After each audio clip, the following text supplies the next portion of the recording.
Captain, people are afraid. That's why I'm here. We need to be put in check. Whatever form that takes, I'm game. I'm sorry, Tony. If I see a situation pointed south, I can't ignore it. Sometimes I wish I could.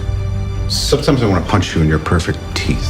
Hey everyone, Kamikani here. I don't know if you've noticed this by the 1,000 ads that have been on TV, but there's a new Marvel movie out, woo! And it's not just any Marvel movie, it's the single most anticipated Marvel film since The Avengers. Which begs the question most of you sane, non-rabid fans are probably wondering, why is Captain America Civil War so important? That, along with my take on the movie, fair warning there will be spoilers, are the subject of this edition of Nerdy Notes. Alright, break out your history textbooks, and I'm not talking about the blue and the gray. Civil War was a 7-issue limited series of comic books that were published in 2006. The storyline centers around public pressure on superheroes to register with the government after a rogue mission ends in catastrophe and innocent lives are lost, thus ending the spirit of vigilantism. Tony Stark, who is very public about his Iron Man persona, feels responsible for the rise in rogue superheroes and is in favor of a registration act. And on the other hand, you have Captain America, who is no stranger to the spotlight,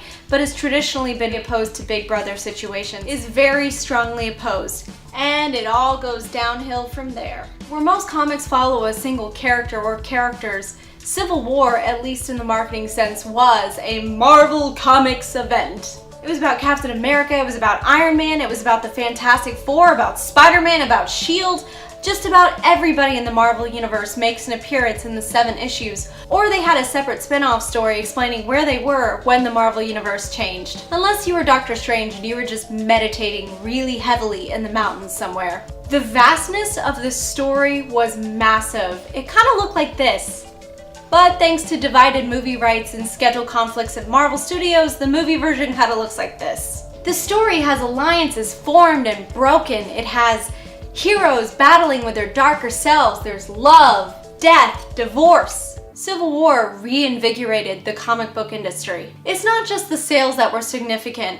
Civil War harkened back to the days where Marvel used to get political. Mark Millar wrote a very timely allegory which simply boils down to this. In the wake of horrible tragedy, how much of your personal freedom do you sacrifice in the name of safety? I will say Millar and the other supporting writers do a terrific job of really fleshing out this story. The who's right in all of this is largely left up to the reader. Whether you're on the side of Iron Man with his Frank Underwood-like resilience to do what is necessary at all costs, or on Captain America's side with his from my cold dead hands stubbornness. Now the movie universe, without giving too much away, has to get creative about how they're going to retell the story. They used a culmination of events seen in The Winter Soldier and Age of Ultron to build to the passing of the MCU's version of the Registration Act, the Sokovia Accords. Now I really want to give you my honest take on this film, so if you haven't seen the movie, spoiler alert! I promise just skip to the end of this video and I will show you a very awkward advertisement that will make you want to see the film. Final warning.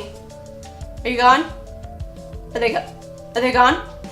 Oh, thank God. Okay, in short, this movie was great. For the most part, they balanced the huge cast of characters really well. And although this was an unusually long film for the MCU, they kept the pace moving great with witty humor and intensely choreographed fight scenes that we've come to expect from the Russo brothers in The Winter Soldier. The introduction and, dare I say, origin of Black Panther was great, but the real win here was the introduction of Spider-Man. I'm so glad that the Russo brothers didn't bore us and waste our time with another origin scene. Tom Holland did a really good job of nailing Spider-Man. I especially like the ongoing commentary through the fight scene, but the real scene stealer of the airport battle was Ant-Man. That being said, this movie was not without its flaws. This is a long movie, jam-packed with humor and fight scenes, but it was really lacking some of the emotional gravity of its source material. I would say this movie is only about 20% of the Civil War comics. Steve's reasons for siding against Tony are largely to protect Bucky. This makes the whole movie more personal than political, which works well for the movie except for one important part that the Russos left out.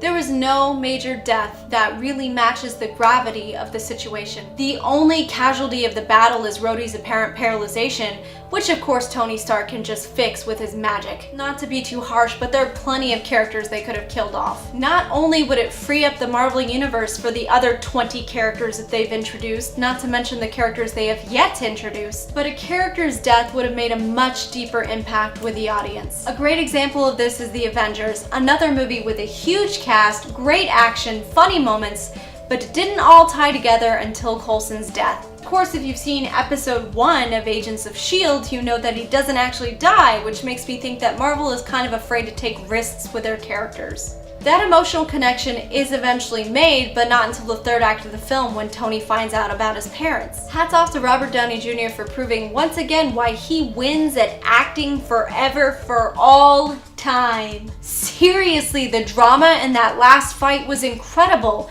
and it's a shame that Marvel Studios didn't let the Russo brothers unleash that kind of raw emotion anywhere else in the film. It's been a minute since Marvel released a movie that's truly worth the hype, and I think they've done that here. And as promised, here is the weirdest advertisement ever made.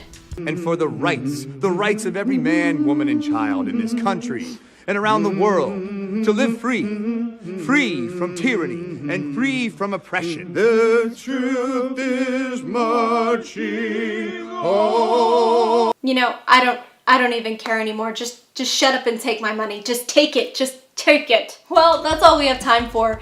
Captain America Civil War is in theaters everywhere on the planet and probably also on the moon. Be sure to follow me on Twitter, Instagram, and Facebook, and subscribe to me on YouTube for more nerdy notes. Until next time.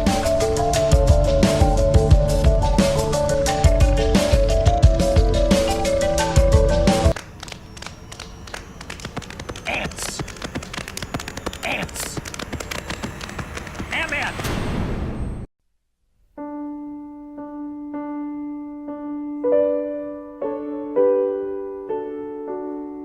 And Iron Man's like, you know who really hates superheroes? Supervillains.